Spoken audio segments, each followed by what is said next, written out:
giant presses roar into high speed. The comic section is an interesting sight.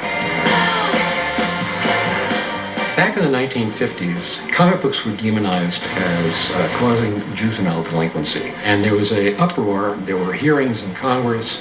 I don't think it does them a bit of good, sir, but I don't think it does them a bit of harm either. There were newspaper articles. There were parent groups. Their chief contention, too much time is devoted to comic books. They all jumped on board this bandwagon.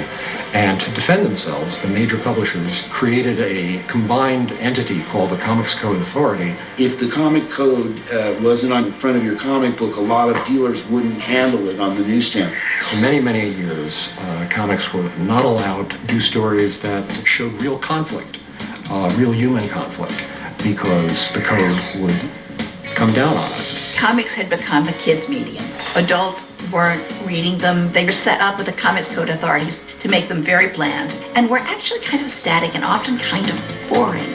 Stan felt like it was important to tell a story about drug addiction, so therefore he introduced the story of Harry Osborn, the son of the Green Goblin, how he's dealing with the trials and travails of drug addiction. And the Comics Code Authority said, no, you're not allowed to do it. Stan published the book without the Comics Code Authority seal.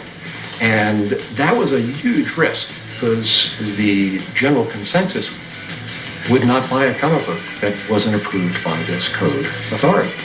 As it turned out, they did. That actually broke down the doors for more interesting and more adult comic book stories that followed.